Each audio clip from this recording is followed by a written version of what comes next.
give our praises to Him tonight. For God is glorious. Amen. Amen. Hallelujah. Pwede mo bang kalabitin ang katabi mo, kapatid? Sige nga, kapatid. Sa gabing ito, maglulundagan tayo.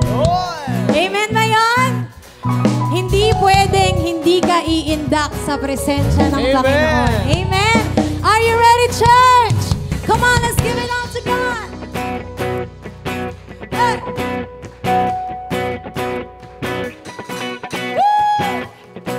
Oh, we thank you, Jesus. Come on, we sing. Glorious. God. Shout it out and glorious.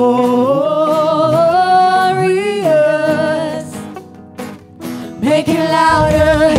Jesus, we shout your name. Jesus, we make your praise. Glorious. Everybody shout.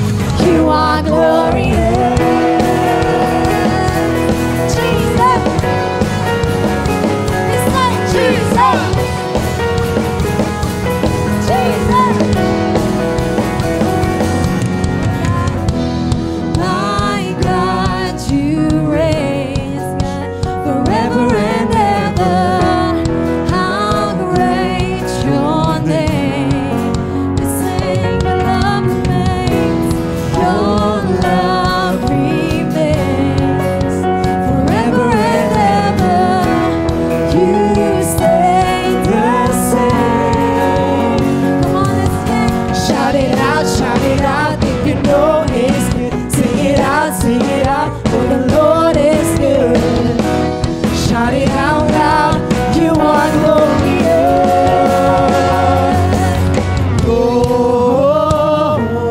Glorious. Come on, church, lift your voice. Shout it out and glorious. Come on, make it louder. Make it louder. Jesus, we shout your name. Hey. Jesus, we make your praise. Glorious. You are glorious. Come on, you shout, Jesus. Jesus. Jesus. Sing, my God, you reign forever and ever. How great your name. God, we sing. Your love remains forever and ever. You stay the same. I'll sing. Shout it out, you know He's good. Sing it out, for the Lord is good. Shout it out loud, you are glorious.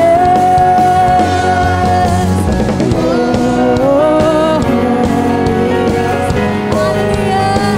Shout it out and glorious. Make it louder. Jesus, we shout your name. Jesus, we make your praise. Glorious. You are glorious. Hallelujah. Sino dito ang naniniwala na mabuti ang Panginoon? Pwede mo bang itaas yan? Our God is glorious. So tonight, lift those voice and declare God's goodness. Amen? Hallelujah. As we declare and sing this song tonight. Come on, we sing. Hallelujah. Shine, Jesus, you shine for all the world to see. You are glorious. Hallelujah. You are God. Shine, Jesus, you shine for all the world to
declare His goodness in this place tonight.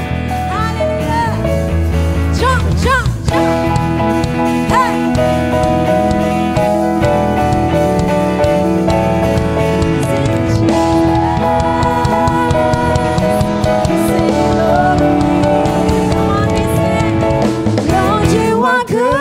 Mercy enduring forever.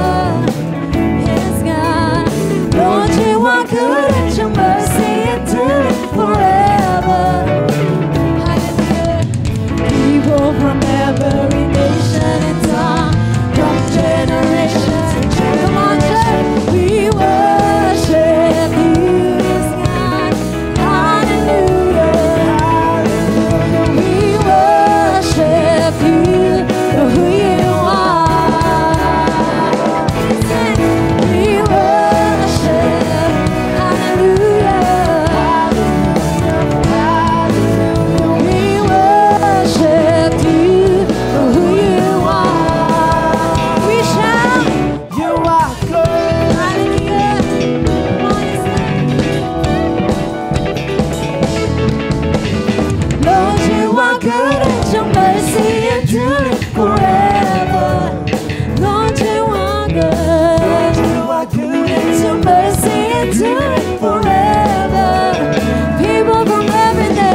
say forever.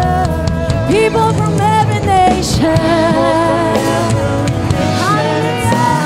From generation to generation. Hey, hey. We worship. Come on, wave those hands up here.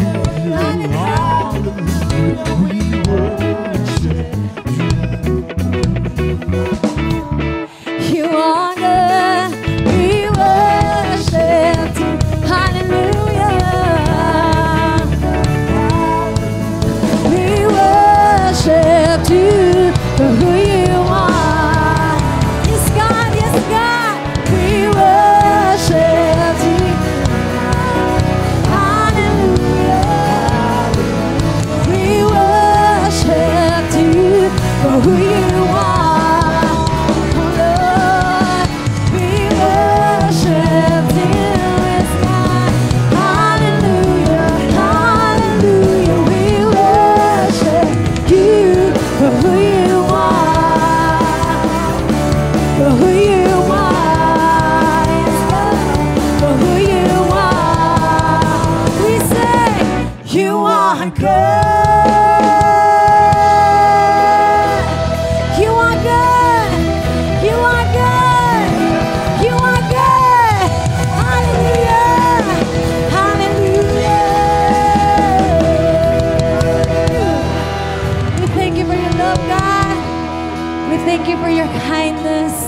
We thank you for your mercy. We thank you for your goodness, oh God. Hallelujah. Maraming salamat, Panginoon. Pwede ba minsan pa ipalakpak mo yan sa Panginoon? Hallelujah. God, you deserve all of this, Father God. You deserve all these hands lifted up in heaven. Hallelujah. Deserve mo ang bawat hallelujahs namin, Panginoon. Hallelujah. So let me read to you the word of the Lord from Psalm 77, verse 11 to 14. And it says, I will remember the deeds of the Lord. Yes, I will remember your miracles of long ago. I will consider all your works and meditate on all your mighty deeds. Your ways, God, are holy. Amen? Hallelujah. What God is as great as our God? You are the God who performs miracles, and you display your power among your people. Amen? Hallelujah. Handa ka ba ngayon maranasan yan mula sa Panginoon? Handa ka bang maranasan ang bawat miracles and wonders from our God tonight? Pwede mo bang ipalakpak yan? Pwede mo bang sambitin yan sa Panginoon? Oh God, I'm ready tonight. My heart is ready tonight. I want to worship you tonight. I want to honor you, God.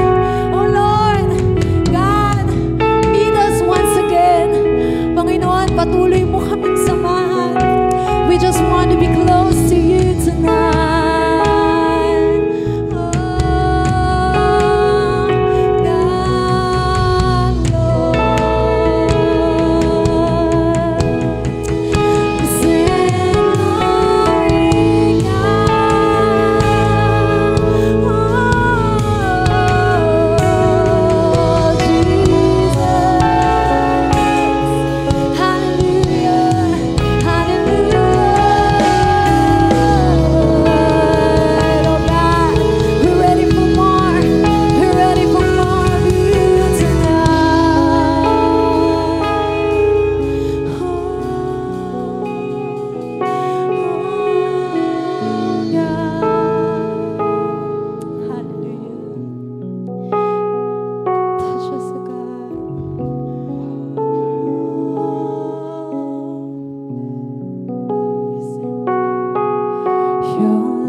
So pull me a little closer, take me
to be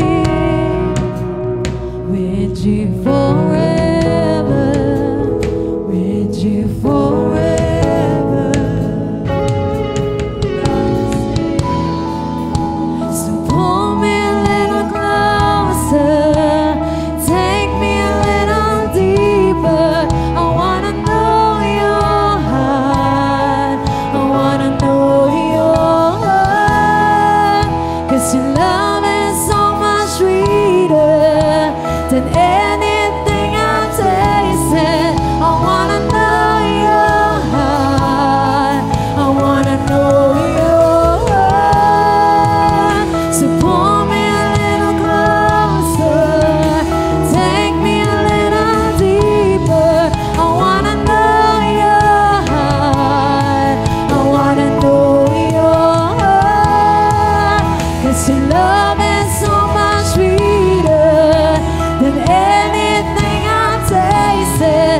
I wanna know your heart, I wanna know your heart, I wanna know your heart. Sing out, I wanna know your heart. I wanna know your heart.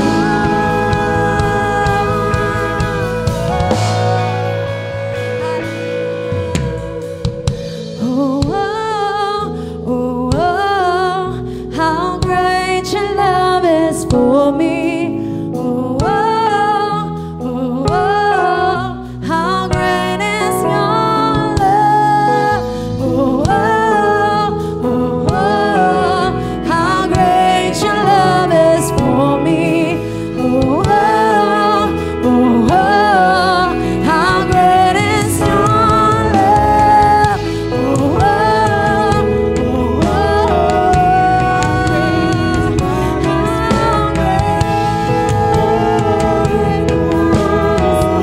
how great is your love. Oh, oh, how great your love is for me. Oh, oh, how great is your love. Oh,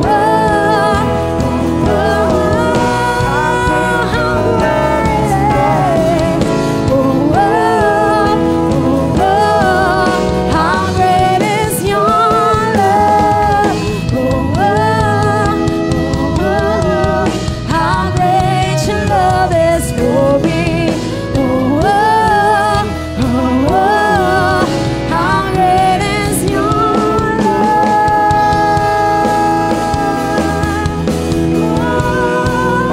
How great is your love. Oh God, how great is your love, Jesus.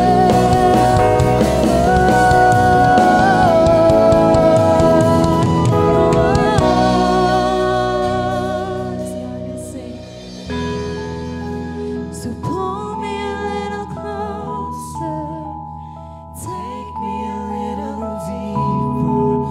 Wanna know your heart. Wanna know your heart. 'Cause your love is So much sweeter than anything I've tasted.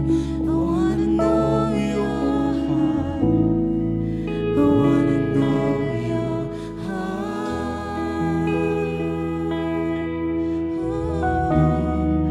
I wanna know your heart. Yes,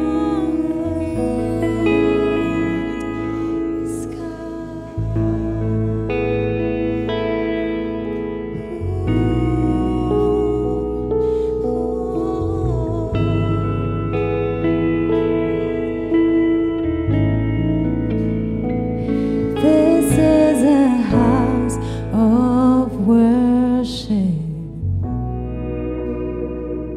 This is a place of praise. where every demon trembles, will we proclaim your name? Yes, God. This is a house of healing. Our hearts are full of faith. You have our full attention. You have the final say. This is a house of worship. This is a place of praise, where every demon trembles. Will we proclaim your name? This is a house of healing. Our hearts are full of faith. You have our full attention. You have the final say. So come alive in the name of Jesus. Come alive in the name of Jesus. This is a house of miracles.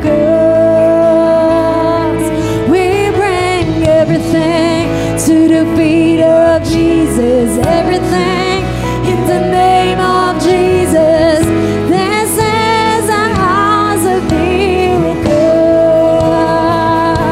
We sing, come alive in the name of Jesus. Come alive in the name of Jesus. This is a house of miracles. We bring everything to the feet of Jesus. Everything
Yes, Lord. Continue to worship our God tonight.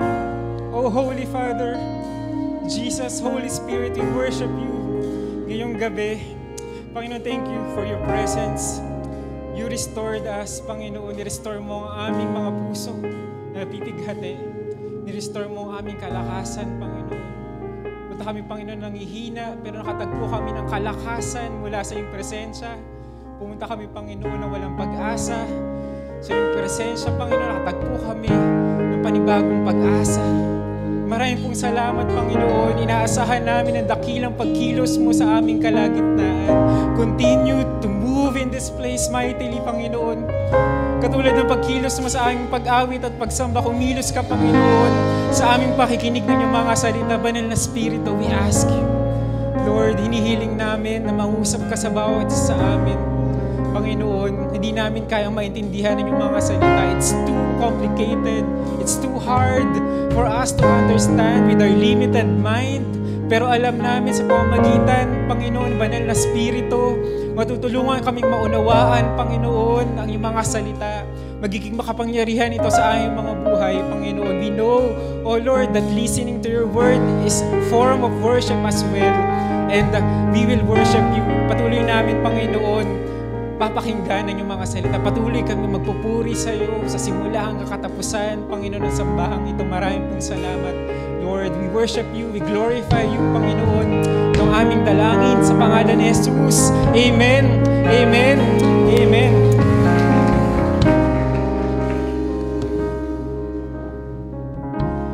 Sige po, tayo po ay makakaupo na. Good evening po, magandang gabi po sa inyong lahat. Batiin po natin ating mga katabi ng good evening, magandang gabi. Kahit na medyo mainit, ano? Kaya ako nagganito para matakpan yung pag-flow. Pag-flow ng kung ano man magpo-flow. So tag-init na kasi, no? Sa darating daw na Mayo, mas lalo pa daw iinit. No, 49 degrees, 48 degrees naglalaro recently yung ating temperatura. Sa May, mas mataas pa daw. Handa na ba kayo sa 50? So, okay. Sabi nila kung may paranas daw ng impyerno, Lord, sana may paranas ka rin ng langit. Para naman malamig naman ang ating maranasan. Ano?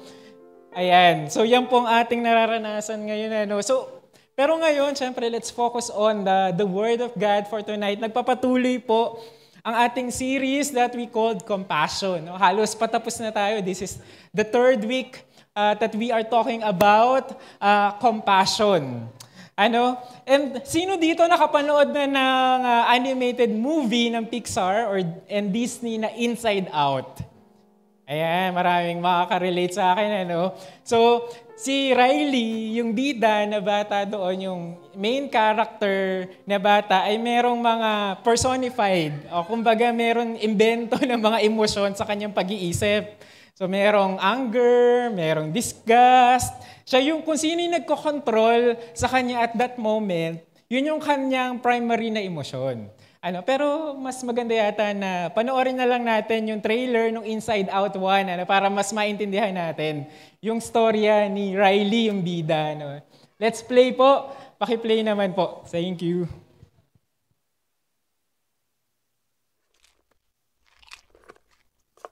So, how was the first day of school? It was fine, I guess.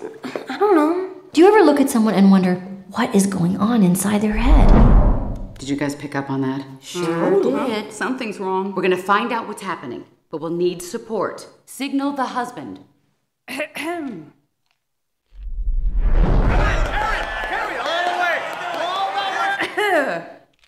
Uh-oh, she's looking at us. What did she say? What? Oh, sorry, sir. No one was listening. Is it garbage night? We left the toilet seat up. What? What is it, woman? What? Signal him again. So, Riley, how was school? You gotta be kidding me. For this, we gave up that Brazilian helicopter pilot?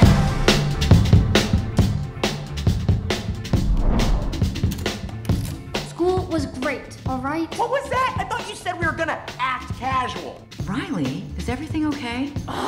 Sir, she just rolled her eyes at us. All right, make a show of force. I don't want to have to put the foot down. No, Not the foot. Riley, I do not like this new attitude. Oh, I'll show you attitude, old man. No, breathe.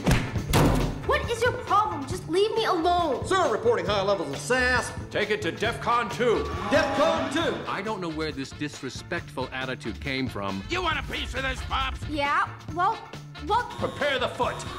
Keys to safety position. Ready to launch on your command, sir. just shut up! Fire! That's it. Go to your room. The foot is down. The foot is down. Woo! Good job, gentlemen.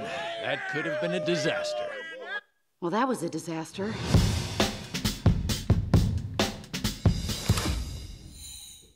Come, fly with me, Gachinya.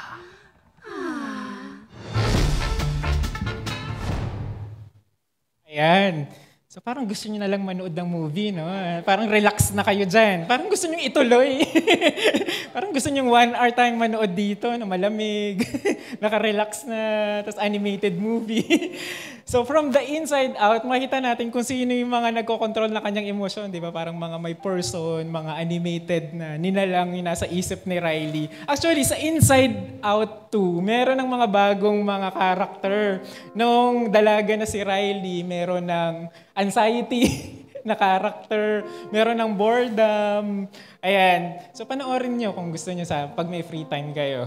So ang gustong iparating dito, no, yung ating kung ano yung emosyon, kung ano yung nasa isip natin, sometimes take control of our action. Kung ano yung nasa isip natin when we're mad, when we are parang anxious, when we are stressed, sometimes nagmamanifest yun sa mga aksyon na ginagawa natin. And compassion is the same. Kung ano yung nararamdaman mo, you cannot parang fake it sa iyong ginagawa, sa iyong gagawin.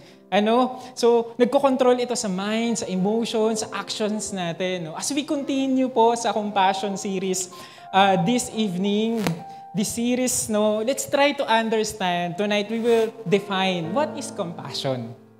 We will try to better understand ano nga ba ibig sabihin ng compassion. So, we will define compassion based on what Jesus has exemplified in the Bible. So, shall we read the Word of God for tonight? Let us stand up. Sabay-sabay po nating basahin ang salita ng Panginoon from John chapter 11, verses 25 to 44. Ang sabi dito, Jesus said to her, kay Martha ito, I am the resurrection and the life. Amen. The one who believes in me will live even though they die, and whoever lives by believing in me will never die. Do you believe this? Yes, Lord, she replied. I believe that you are the Messiah, the Son of God, who is to come into the world. When she had said this, she went and called her sister Mary, saying in private, the teacher is here and is calling for you. And when she heard it, she rose quickly and went to him. Now Jesus had not yet come into the village, but was still in the place where Martha had met him. 31. When the Jews who were with her in the house, consoling her, saw Mary rise quickly and go out, they followed her, supposing that she was going to the tomb to weep there. Now when Mary came to where Jesus was and saw him, she fell at his feet, saying to him, Lord, if you had been here, my brother would not have died. When Jesus saw her weeping, and the Jews who had come with her also weeping, he was deeply moved in his spirit and greatly troubled. And he said, where have you laid him? They said to him, Lord, come and see. Jesus wept.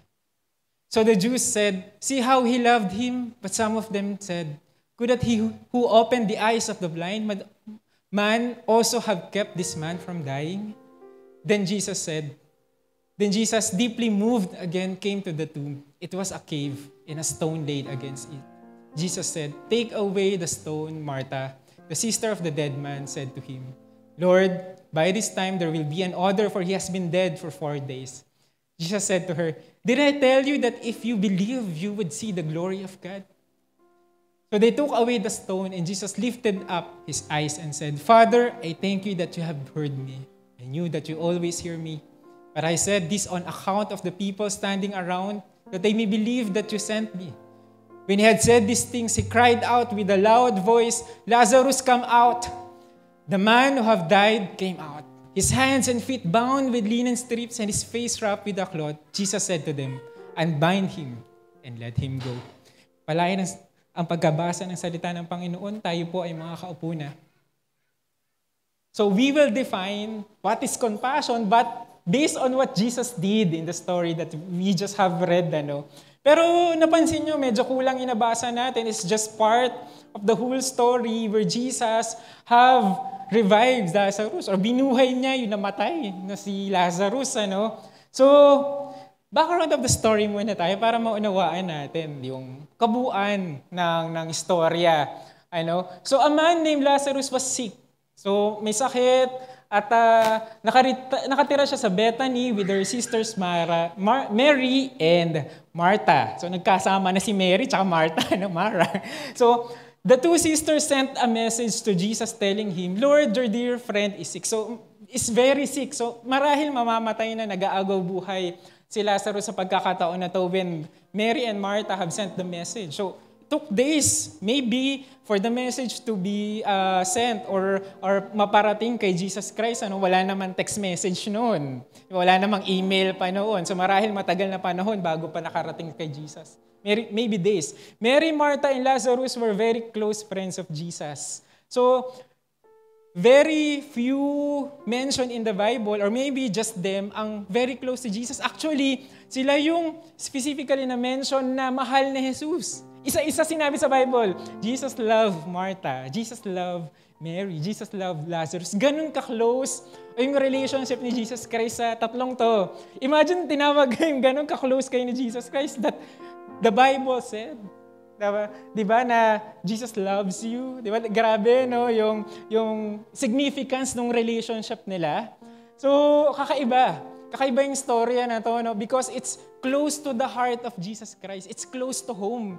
Hindi ito basta-basta ng mga tao, hindi ito basta-basta ng mga taong kanyang na-encounter sa daan, na nakita niya, naawa siya. Yes, God, Jesus is compassionate to all the people, but this is close to home. Yung pangyayari na ito, this is close to the heart of Jesus Christ. When Jesus arrived in Bethany, Lazarus was already dead for 4 days. So matagal na namatay si Lazarus when Jesus have arrived. So the story begins. Yung tragic story when natagpuan nga si Lazarus na wala nang buhay, patay na. May nagluluksa na sa kanya. Ang dami ng taong dumalaw, mga relative, dumating na yung mga tag-ibang bansa. Di ba? Na hinihintay para magluksa.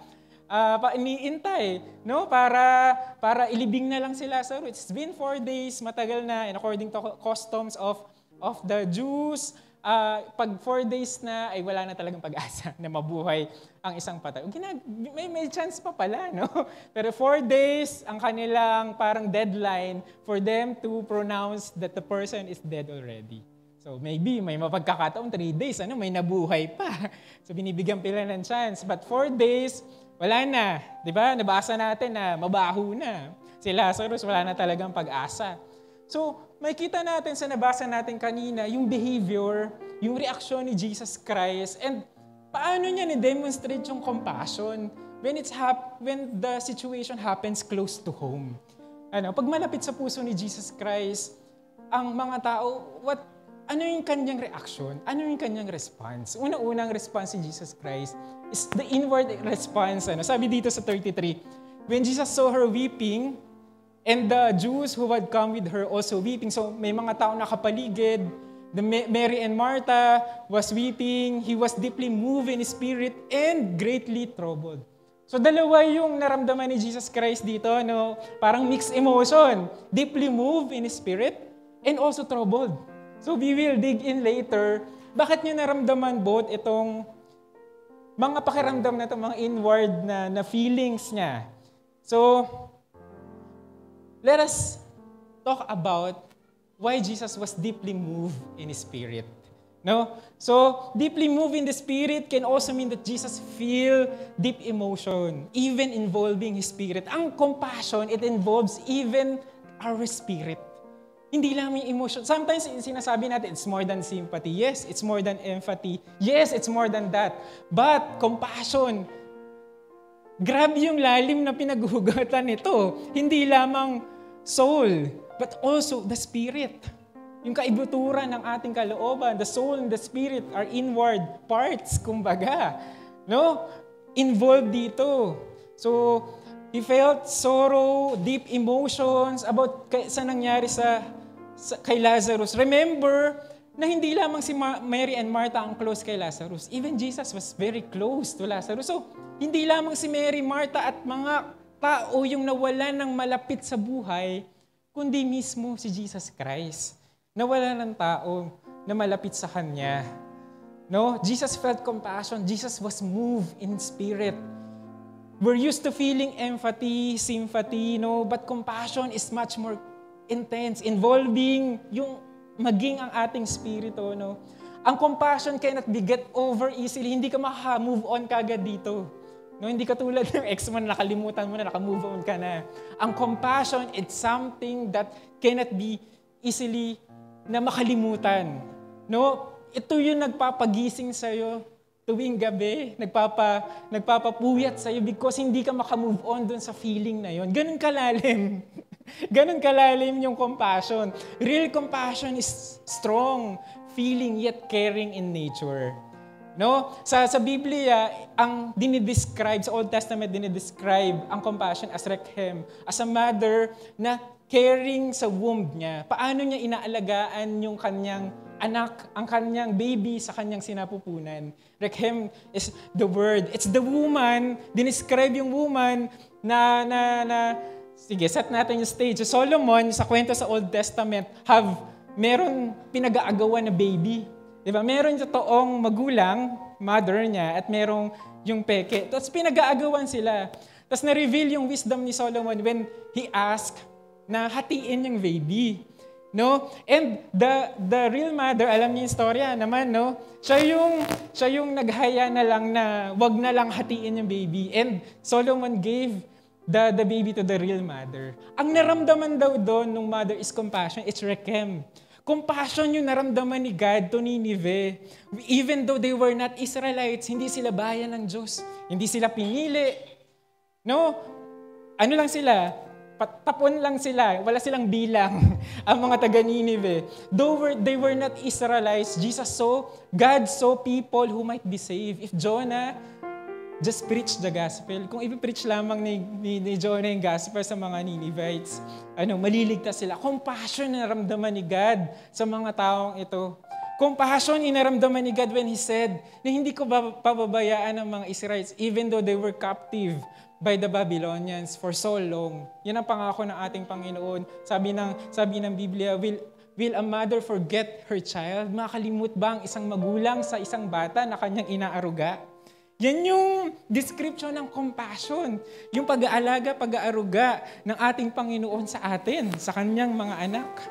Jesus, even the Son of God, even has kahit divine yung nature niya, feel the same as humans do sa katulad natin because He became like us. Kaya lang naman siya nagiging deeply moved in spirit sapagkat siya ay nagkatawang tao eh. Sa Hebrews chapter 2 verse... Next po.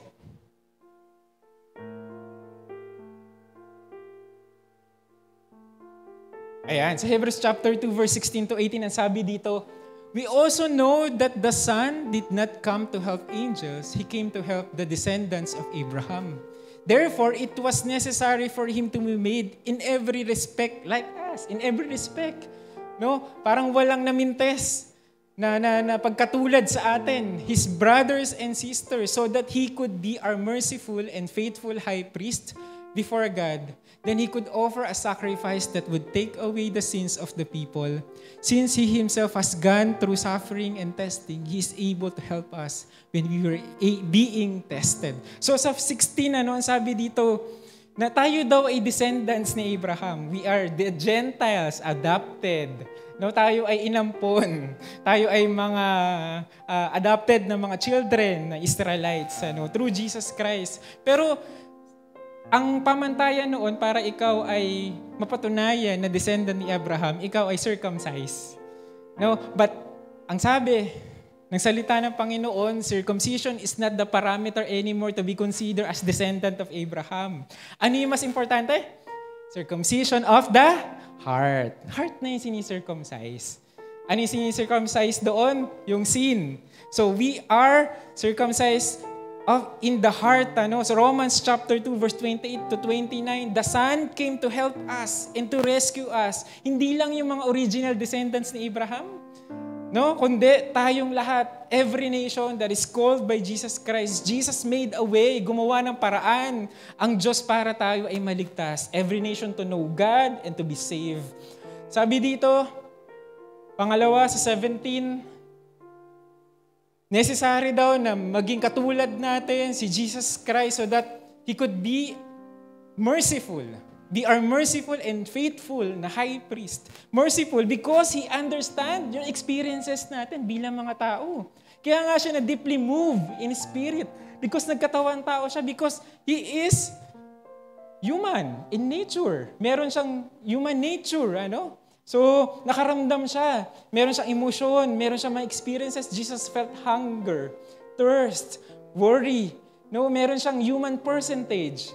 Because Jesus felt and experienced as human, He can be merciful as God. No, sapagkat siya ay nagkatawan tao, maaari siyang makaramdam ng awa sa atin. Sapagkat siya mismo nakaranas ng suffering natin, ng pain natin, ng pagkukulang natin. Lahat ng yan, ng troubles, ng testing, Jesus have encountered it all. He has all the rights para sabihin na maramdaman ko itong mga bagay na ito. Kung nararamdaman nyo ito, nararamdaman ko rin. Yan ang gustong sabihin ng ating Panginoon. Makaka-expect tayo ng awa sa Kanya because when we are suffering, Jesus also feel. Naramdaman niya rin yun, yung ating naramdaman. We can expect mercy when we call mercy sa ating Panginoon, for mercy sa ating Panginoon. 18, since He Himself has gone through suffering and testing, He is able to help us when we are being tested. Dito naman, tayo daw ay dumadaan sa pagsubok, ang Panginoon ang tumutulong daw sa atin sapagkat He has gone through the same suffering and testing. Siya naman ay makakatulong daw sa atin kapag tayo ay sinusubok. Jesus Himself suffered and was tested. See kung gaano kabuti ang ating Panginoon sa atin. He went through the testing Himself kahit may choice naman siya na hindi. Alam niyo yung katotohanan na yun?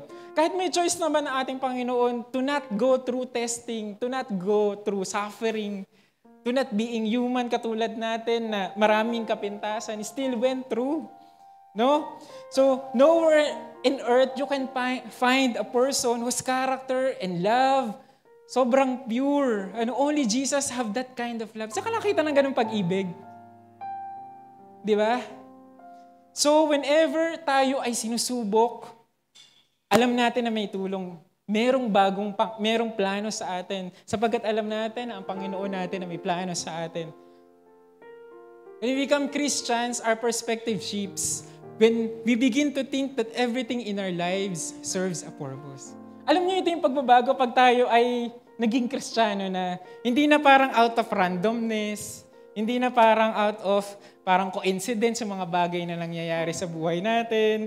Alam natin na pag nasa pagsubok tayo, alam natin may plano ng Diyos. Palagi natin sinasabi yan, nakaranas ako ng problema ngayon. Pero alam ko may plano ang Diyos sa buhay ko. Di ba sinasabi niya yan palagi? Palagi natin bukang bibigyan Pero nasasabi niyo lang yun sapagkat naniniwala kayo sa Panginoon Dahil nanampalataya kayo sa Diyos. Dahil may pagpapalit sa ating pag-iisip nung tayo ay na-born again, nung tayo ay naging Kristiyano, na alam natin lahat ng bagay na pinagdadanasan natin, may purpose na. Hindi na wala nang parang iniisip natin na walang pupuntahan. Yung ating pinagdadaanan sa ngayon, when we have that kind of mindset, we are forced to see the good. Nakikita natin na pupersa tayo na hanapin yung magandang bagay sa kabila ng mga pangit na bagay.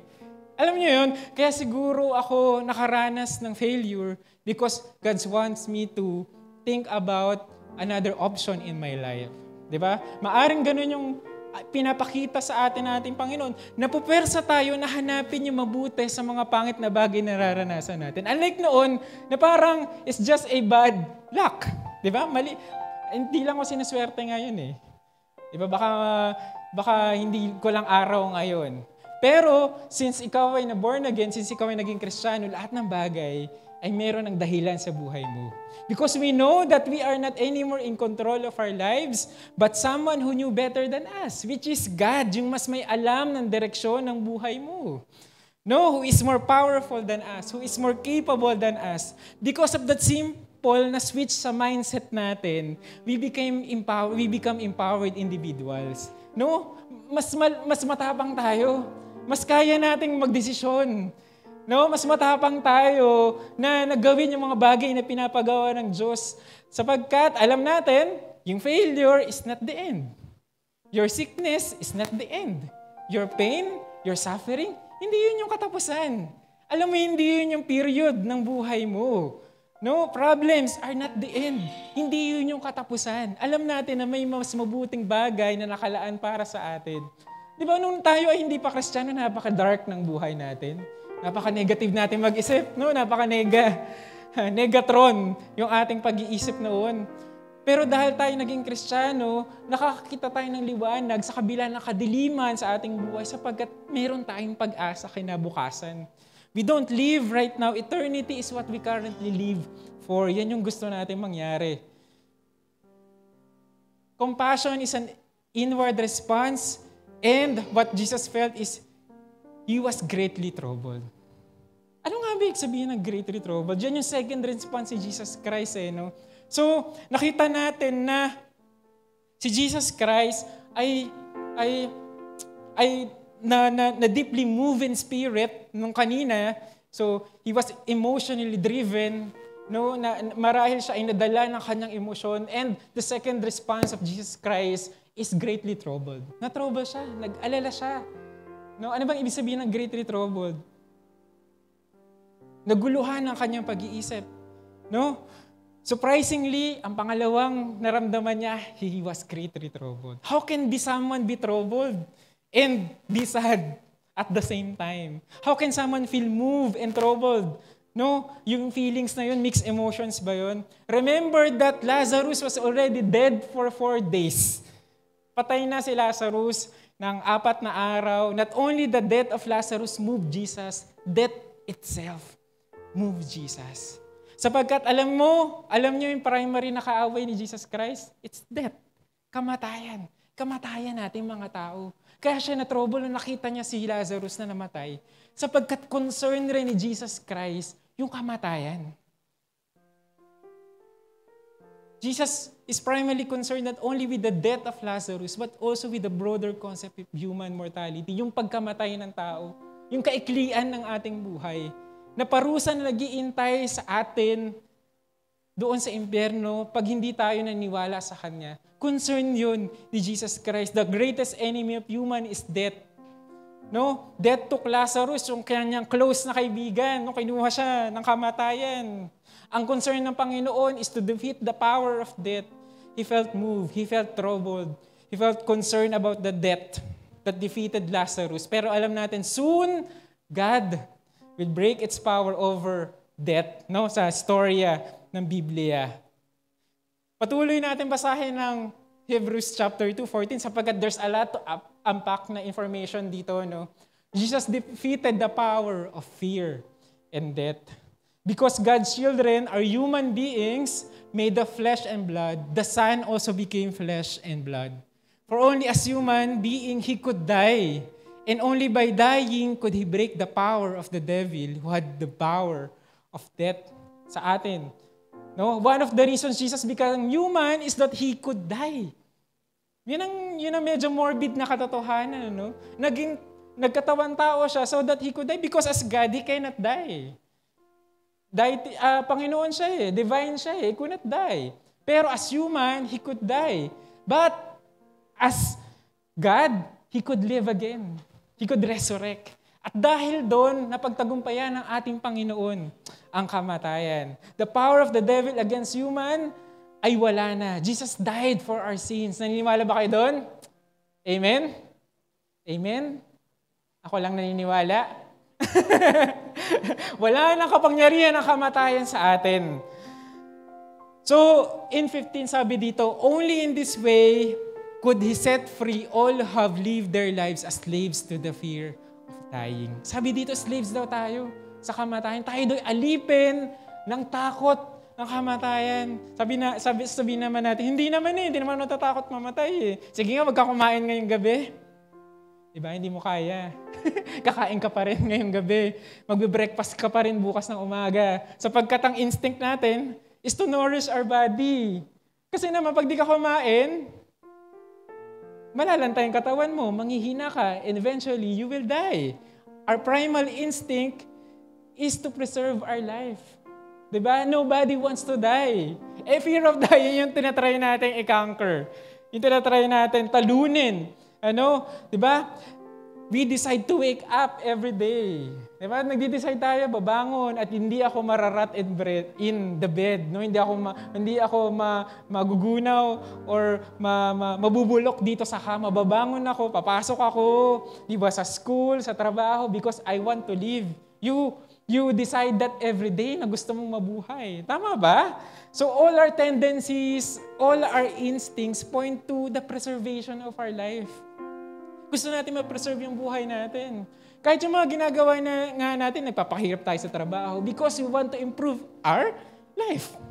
Gusto mo maging komportable yung buhay mo. Gusto mo maging komportable ang buhay ng pamilya mo. It's about preservation of our life. Yung instinct natin, yung primal instinct natin. Buhay yan sa atin. It's to preserve our life. Hindi ka tatawid sa may nakasulat na may namatay na dito.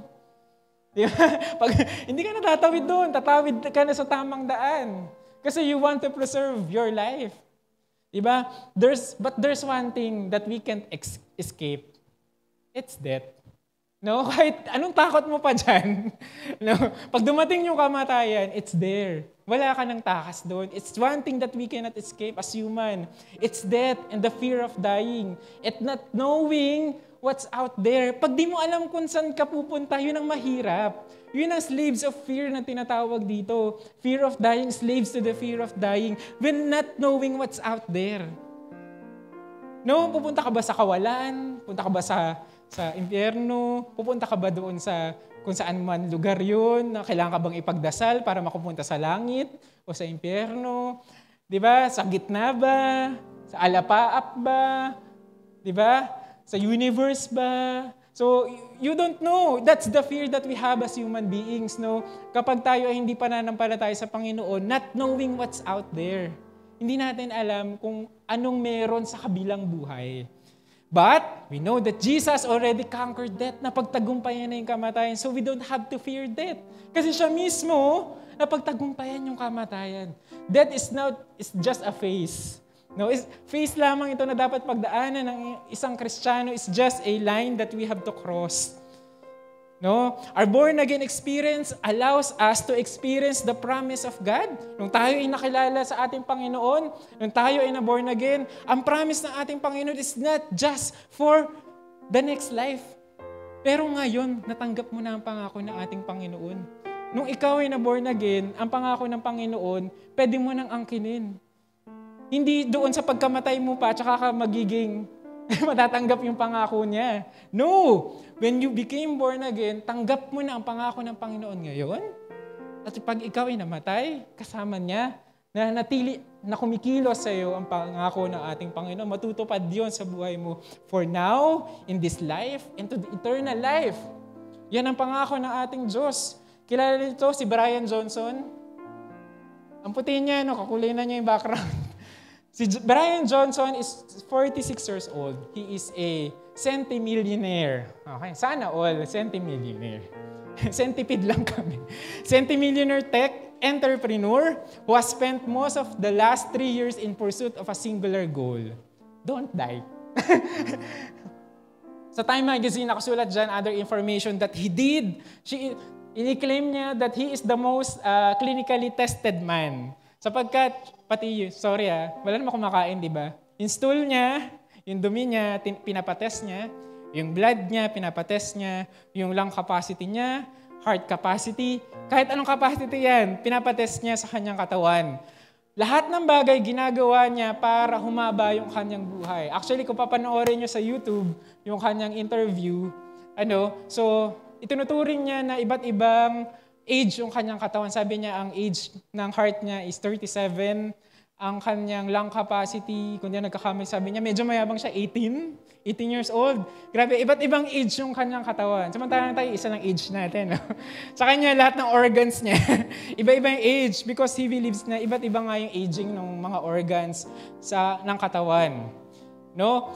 At gusto niya i-pioneer yung pagiging mahaba yung buhay. No? Negosyo ng pagpapahaba ng buhay. Alam niyo ba kung ilang pills yung iniinom niya everyday? 111 pills. Diba? Biogesic nga, di natin malunok eh. 111 pills pa. Dinudurog pa natin yun, di ba? Kasi mga hindi makalunok ng vitamins tsaka ng gamot. Di ba? Or hanap tayo ng liquid form para mainom lang. Siya, 111 pills. He is taken every day. Para lang siya ay maging malusog. Yung iba nga dito, kahit walang vitamins, lusog-lusog eh, no? Wearing a baseball cap that shoot red light into his scalp para ang kanyang hair ay manatiling bata. No, meron siyang parang device na sinusuot para ma-stimulate ang growth ng kanyang hair. Tapos doon sa isang YouTube video na napanood ko, maraming devices yung nakakabit sa kanya. Maraming may ECG doon, monitor, tinitrace yung kanyang sleep, etc. No, he's obsessed with staying alive for more than, I think, 150 years. Yun ang gusto niya mangyari, mabuhay daw siya ng 150 years or more. So correct me if I'm wrong, pero yun 100 plus years yung kanyang goal na mabuhay. And he trains with his son. So, pag sila ay nagtitraining, kasama niya ng weights, ng iba't iba pa. Naniniwala siya ng any act of the things na ginagawa mo sa buhay mo, like eating a cookie, pagkain ng cookie, ng matatamis, ng ice cream, ng mga bawal sa atin, masasarap, crispy pata, ganyan. Tapos pagtulog ng less than 8 hours a day, or a night, is an act of violence daw sa kanyang pangangatawan. Grabe, no? Sino dito yung, maramang sa atin, no? Marami dito, less than 8 hours matulog. Siyempre, favorite natin ang crispy pata at matatamis, di ba? Kitang-kita yan sa dugo natin pag nag-test. Matataas ang ating mga levels. No? It's an act of violence daw, sabi ni Brian Johnson, sa kanyang katawan. So this man, hindi natin alam ang kanyang kinabukasan. Hindi natin alam ang kanyang patutunguhan sa buhay, ang nakasulat sa kanyang mga palad. Pero one thing's for sure. Katulad natin, siya ay mamamatay rin. Hindi lang ganun kaaga, marahil dahil sa kanyang mga ginagawa. But surely death will also ay susundan rin siya. Death, pag ikaw ay nakilala sa Panginoon, is not a period anymore. Hindi na siya period.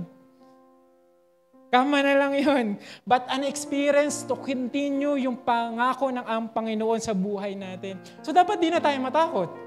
Wala dapat tayo natatakot. Ba't ako matatakot? Diba? Kung ano yung mangyayari sa kinabukasan. Fear are for those who are perishing. Sa mga hindi pa kilala ang ating Panginoon. Kaya kung hindi mo pa kilala ang ating Panginoon, ngayong gabi, it's time for you to decide to know God, to get serious with God, to have a relationship with Him. Ang takot ay para sa mga mawawala. Walang relasyon sa ating Panginoon. Pero for those who will be saved, it's their glorification. It's our final state. So live a life with no fear. Dapat wala tayong takot bilang mga anak ng Diyos Live a life with no condemnation. No, be confident na recipient ka ng pangako ng Panginoon, not just for tomorrow, hindi lang pag ikaw ay namatay, tsaka mo lang matatanggap yung mana mo. Hindi, ngayon, tanggap mo na ang mana mo. Pag ikaw ay nakakilala sa ating Panginoon. Pangalawa, compassion is an outward response. Panlabas rin ito na response. Sabi dito sa Biblia, where have you laid him? He asked, come and see. They replied, 35. Jesus wept. This is the shortest verse in the Bible. No, one of the visible responses na nakita dito is Jesus wept. Umiyak, tumangis ang ating Panginoon. No one weeps for no reason. Hindi kayo iyak ng walang rason. hindi ka artista. Na basta pag pinaarte ka, sige umiyak ka. Kunyari ganyan. Kunyari ganito nangyari. Tutulo agad yung luha mo. No one weeps for no reason. Even yung mga artista, may pinaghuhugutan sila na kanilang nakaraan. No, may pinaghugutan sila na kanilang mga pangyayari sa buhay. Di ba? Pag in-interview sila, kasi ganito, inaalala ko yung nangyari sa ganyan eh. Nalala ko yung mga ganito ng mga bagay, kaya madali akong tumulo yung luha ko. So no one weeps for no reason, ano? It's usually because of a deep emotional response to a situation. But Jesus weeps not because He was personally hurt, hindi siya nasaktan. Di ba? Walang tumakid sa Kanya. Walang nagsikos sa Kanya. He was not dismayed. It's because He felt the pain of people. Naramdaman niya yung sakit ng ibang tao. Ganun kalalim ang compassion. Pag yung tao umiiyak sa paligid mo, naiiyak ka na rin kasi tagos sa kalooban mo. Ngayon, ang outward response ni Jesus Christ is also, He wept. Siya ay tumangis. Ano? There are three instances only in the Bible that Jesus wept. Una is that when He resents the people of Jerusalem na hindi ma-appreciate yung historical event that is happening when He enters the city. In Luke chapter 19, verse 41 to 42, as He looked over the city, sabi niya, papasok ako. Sabi niya, as He approached Jerusalem and saw the city, He wept over it and said, if you, even you, had only known on this day what would bring you peace, but now it is hidden from your eyes. So, tumangis si Jesus sapagkat iniisip niya, hindi ma-appreciate ng mga tao yung historical event na nangyayari when Jesus enters Jerusalem. Of course, in Hebrews chapter 5 verse 7, nakita natin na tumangis si Jesus sa kanyang ama. Yun siya ay in petitions sa kanyang ama when he's about to encounter death. No? Na lumuha ang ating Panginoon sa kanyang ama. And of course, yung binabasa natin sa John chapter 11 verse 33 to 35, na tumangis si Jesus sapagkat ang kanyang close na friend ay namatay. So whenever we're feeling down, alam natin na merong Panginoon na nakakaramdam ng parehas na pakiramdam natin to the point that He can weep for us. Na-appreciate niyo yun. Ganun kalalim yung pangunawa ng Panginoon sa pakaramdam mo ngayon. Kung ano yung nararanasan mo ngayon, up to the point that He can weep for you, He can weep for you, He will weep for you sa atin. Not just sympathize, not just empathize sa ating nararamdaman. It's a deep emotional connection sa ating kalooban. Much, much deeper than we thought, or imagine, or appreciate minsan. No? Compassion is an outward response because God, Jesus, performed a miracle. Jesus was still angry as He arrived at the tomb, a cave with a stone rolled across its entrance. Roll the stone aside, Jesus told them. But Martha, the dead man's sister, protested, Lord, he has been dead for 4 days. The smell will be terrible. Grabe, no? 4 na araw nang patay yung tao. Amoy na kayo na patay na hayop. Huwag na lang tao, ano? Sobrang baho, no? Imagine nyo, for 4 days, it's a human being. Malaki to. No, it has many fats, may muscle. Ganyan na agnas. Ganyan yung pinagbabawal ni Martha dito. No? Lord, wag na, magsisisi ka. Wag mo nang buksan. No? Kasi baka ipasara mo ulit. Kasi ganun yung amoy. Malamang si Martha is lumalapit dun sa tomb. And naamoy yung lansa. At ang mga Israelites, ang mga Hudyo, they don't believe doon sa preservation katulad ng mga Egyptians na ginagawa natin. Talagang preserve yung kanila or mummified yung mga namatay sa kanila. No? Talagang mayroon silang nilalagay na sa embalming na para ma-preserve yung mga bangkay. But this one, sorry, very morbid, ang kanilang culture is to just put some spices doon sa parts ng body.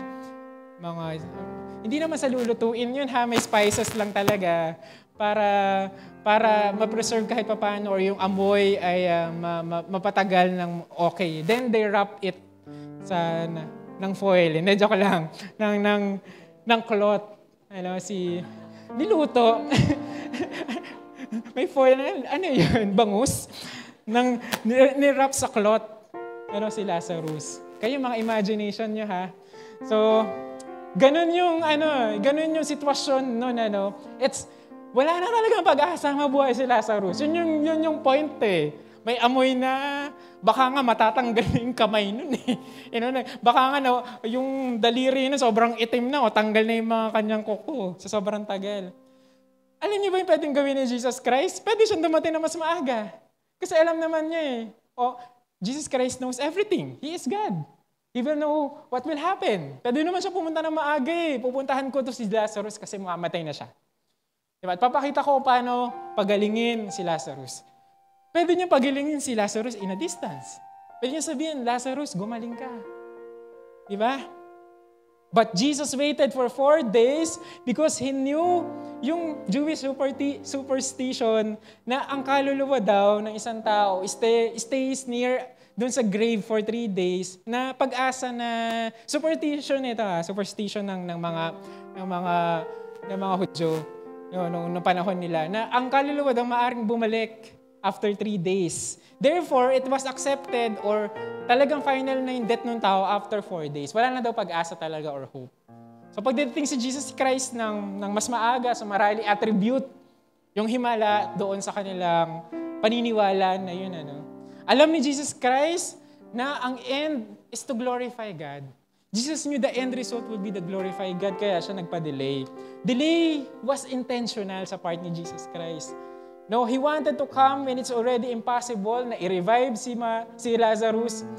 Martha said that Lazarus was already smelling, but in the end, we saw kung paano nabuhay si Lazarus sa pamamagitan ni Jesucristo. The ultimate goal for miracles is to glorify God. Mabigyan ng luwalhati ang Panginoon. Jesus also knew na yung mga events na to has to happen. Kailangan mangyari to.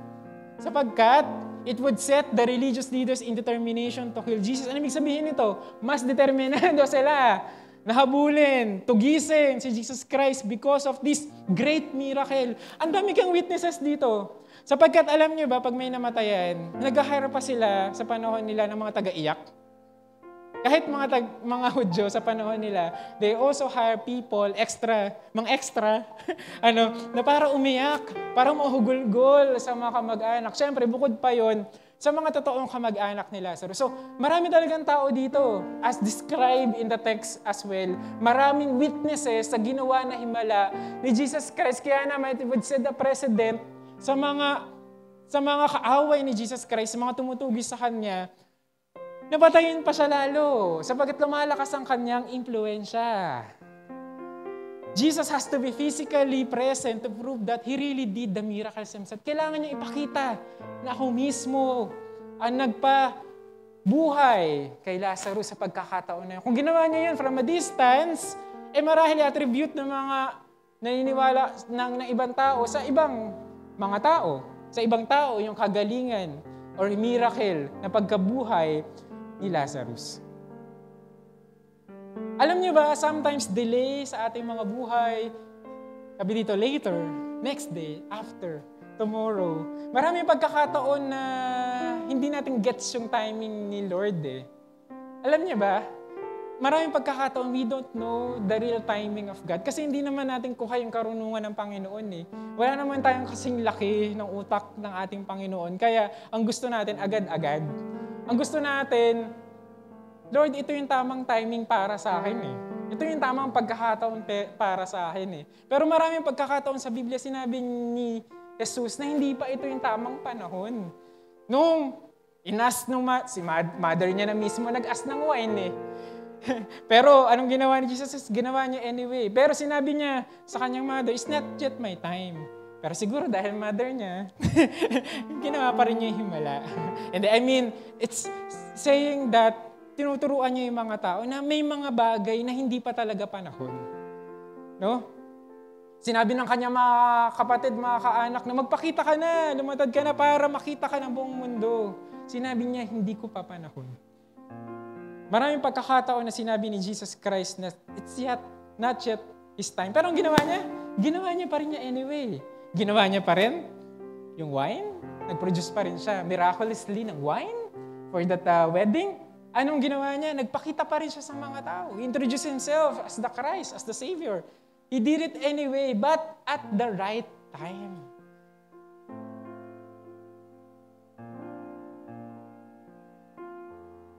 There are instances in the Bible that God moved His hands because of His compassion. Sabi sa Matthew 9:36, nakita niyo yung mga tao harassed and helpless. Sabi niya sa Matthew 13:14, sick. Pag may karamdaman ka pala, ang Panginoon compassionate sa'yo. Nalalaman ng Panginoon yung nararanasan mo, yung kabigatan ng loob mo. Sabi sa Luke 7:12-13, yung babae na namatayan ng anak, ang sabi sa Bible, the Lord saw her, His heart went out to her and said, don't cry. At pinagaling ng Panginoon ang kanyang, or binuhay na muli yung anak nung balo. Compassion compels the individual to make a way to end the suffering of the affected people or person. Yung compassion, hindi lang siya basta naramdaman. Hindi lang siya umabot sa puso mo, sa buto mo, sa kalooban mo yung compassion. Kinokompel ka rin ito na kumilos para ma-end yung suffering ng ibang tao. Ganyan yung naramdaman ni Jesus Christ. There's no way that a person just feels, naramdaman lang niya, pero wala siyang ginawa to address yung pangangailangan. Just like Jesus, naramdaman niya yung naramdaman ng people. He was deeply moved, troubled, but hindi doon natapos. Hindi lang siya na-move, hindi lang siya na-troubled. Jesus made a way to end the suffering. Jesus made a way para maibsan ang kalungkutan ni Martha at ni Mary. He felt, therefore, He moves. Pag naramdaman ng Diyos, kikilos ang ating Panginoon. When we are suffering, Jesus also feels and understands our suffering. And through our faith, kumikilos ang ating Diyos sa ating buhay. He make a way for our life to change. Through Jesus' humanity, He was able to feel and understand the frailty of being a human. Yung sakit, yung kakulangan, yung puyat, yung pagod, yung problema, kawalan ng pag-asa. That's the frailty of being a human. But through His divinity, He was able to meet the needs. He was able to meet the needs of the people who suffer. He was able to make miracles sa pamamagitan ng Kanyang divinity, sa pamamagitan ng Kanyang pagka-Diyos. Compassion as shown by Jesus. It is an emotional response. It's an inward response. Sa kalooban, nararamdaman ng Panginoon yung nararamdaman mo. In Jesus' humanity, He felt, naramdaman niya, naintindihan niya kung ano yung pinagdadaanan natin, mga sitwasyon natin. He understands and He feels what we are going through. Ramdam niya yun. Hindi mo pwedeng sabihin, Lord, hindi mo ramdam. Hindi ka naman naging tao eh. Diyos ka eh. Hindi natin pwedeng sabihin yun eh. Ang galing ni Lord, wala talaga tayong lusot. Wala tayong malulusot sa Kanya, hindi natin pwede sabihin, Lord, hindi mo naman ramdam yung pain ko. Hindi mo ramdam yung disappointment ko. Hindi mo naman alam yung pag-aalala ko. Hindi natin pwede sabihin yun eh. Then, the visible response from Jesus Christ is that in His divinity, sa Kanyang pagka-Diyos, He was able to miraculously make a way.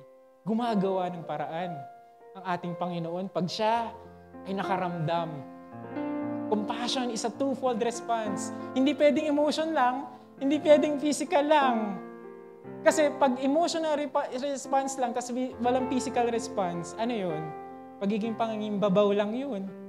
Diba? Pag physical response, tapos walang emotional response, ano yun? Pakitang tao. Pagiging hipokrito lang yun.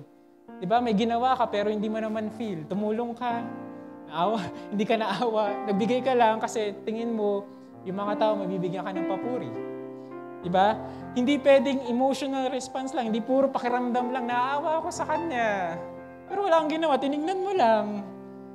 Diba? Hindi naman physical response lang. Kasi pagiging hipokrito yun eh. Pagpapakitang tao lang yun. You have to feel.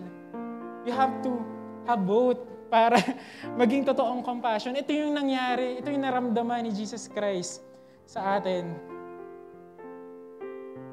How blessed are we to have a compassionate God? Kung hindi mauwi ng Diyos, nasa na tayo dadamputin? Mga kapatid ko.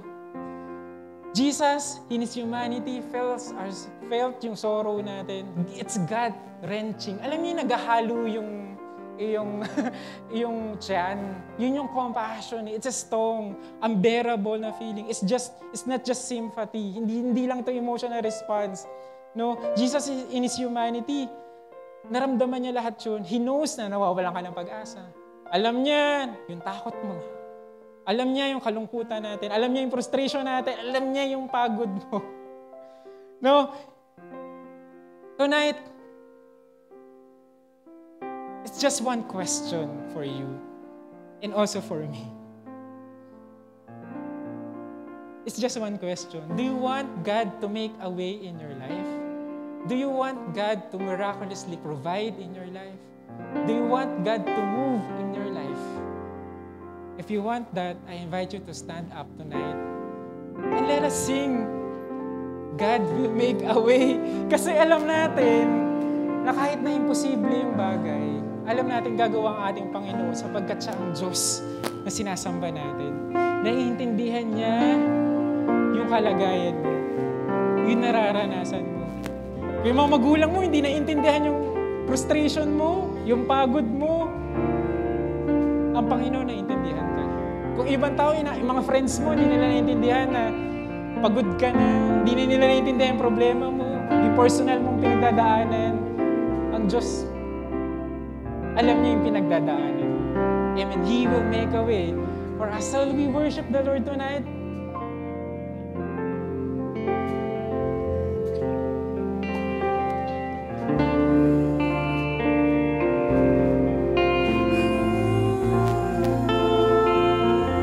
Lord, we believe that you will make a way sa aming mga buhay ngayong gabi. God will make a way where there seems to be no way. He works in ways we cannot see. He will make a way for me.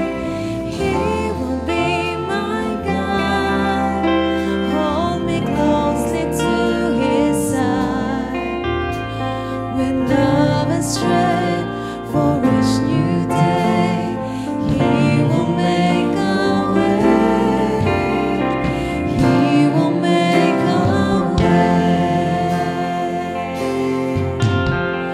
God will make a way where there seems to be no way. He works in ways we cannot see. He will make a way for me. He will be my guide. Hold me closely to His side. With love and strength for each new day, He will make a way. He will make a way. By the roadway in the wilderness, He lead me. Rivers in the desert will I see.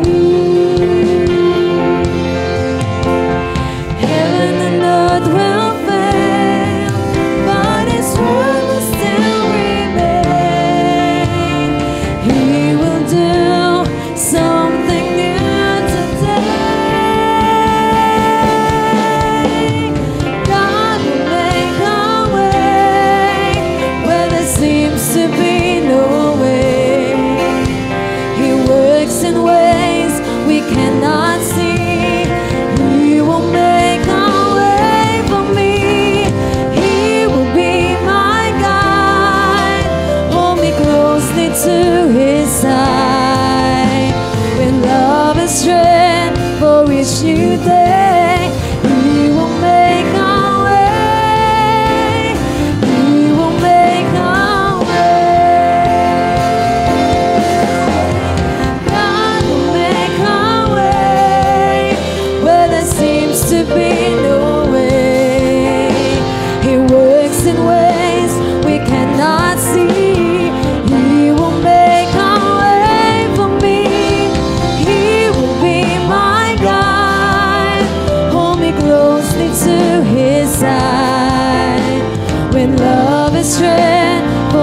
you day. He will make a way. He will make a way.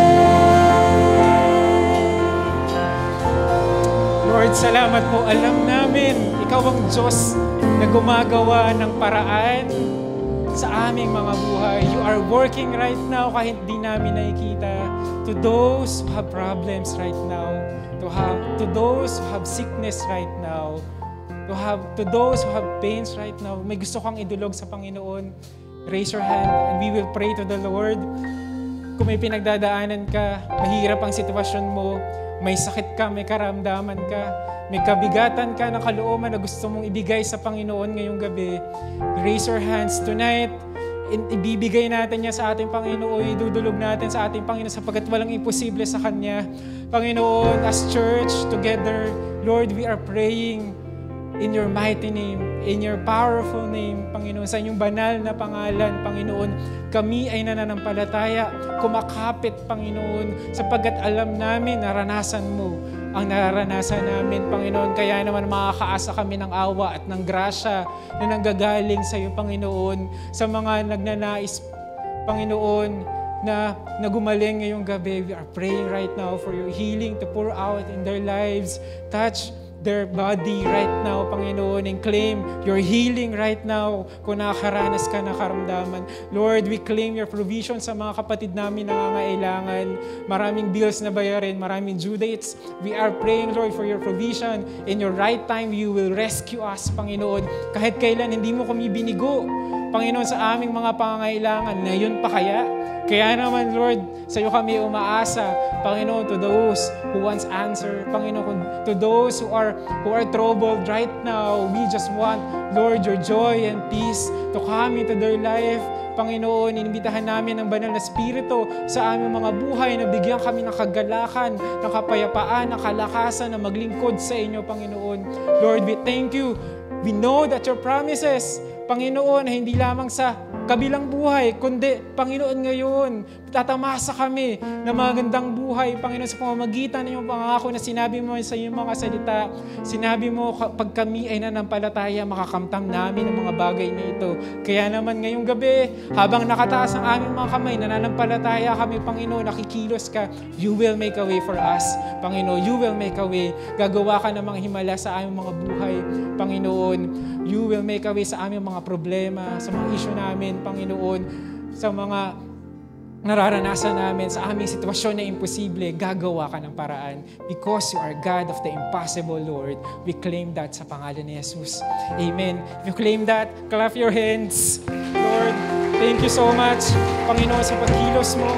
Lord, we claim this sa pangalan ni Jesus. We know, Lord, na tinupad mo na ang mga bagay na ito. We claim that sa pangalan ni Jesus.